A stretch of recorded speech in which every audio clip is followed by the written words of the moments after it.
النفی و تشبیہ من امراض القلوب، دلوں کی بیماریوں میں سے جو بیماریاں ہیں وہ النفی و تشبیہ ہے.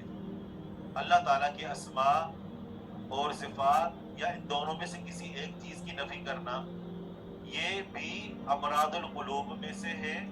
اور اسی طرح اللہ تعالیٰ کی صفات کو مخلوق کی صفات کے یا مخلوق کی صفات کو اللہ کی صفات کے مشابہ قرار دینا یہ بھی امراض القلوب میں سے. امراض القلوب دو طرح کے ہوتے ہیں جن کو انسان کے جسم کو لگنے والی جو بیماریاں ہوتی ہیں وہ دو طرح کی ہوتی ہیں.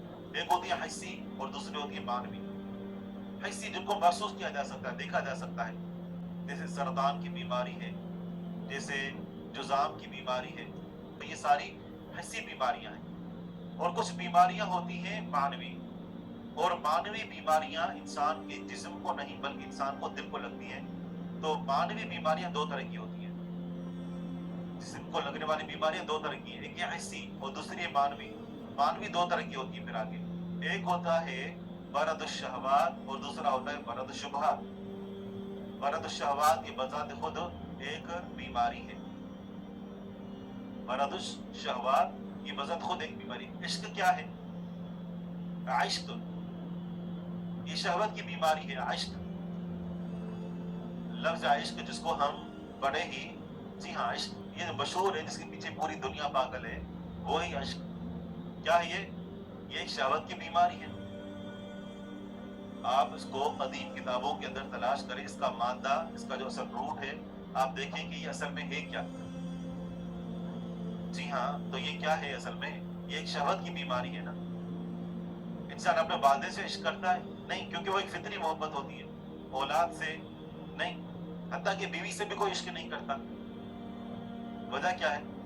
وجہ ہے کہ ان کے درمیان جو تعلق ہوتا ہے وہ فطری ہوتا ہے. جبکہ یہ جو عشق ہے یہ اگر کسی سے ہو جائے، جیسے عورت کا عورت سے، مرد کا مرد سے، یا عورت کا مرد سے یا مرد کا عورت سے، ٹھیک ہے، اور جیسے دونوں کا نکاح کر دیا جائے، اگر نکاح ممکن ہو، عشق کافور ہو جائے. ساری بات مانا یہ کہ یہ ایک غیر فطری جذبہ ہے، تو یہ شہوت کا مرض ہوتا ہے.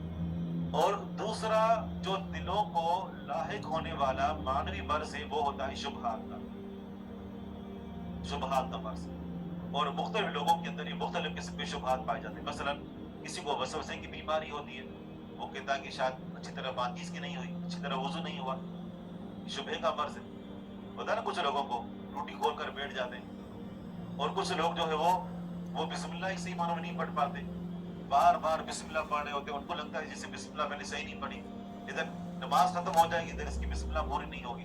کچھ کو شبہات لاحق ہو جاتے ہیں، یعنی اسلام کے بارے میں عجیب و غریب، وہ سوچتے بھی کہ نہیں معذرا نہیں سوچنا چاہیے، کفر ہے، گناہ ہے، یہ ایسا نہیں سوچنا چاہیے، لیکن بار بار وہ اس کے اندر مبتلا ہوتے رہتے ہیں. تو وسوسوں کی بیماری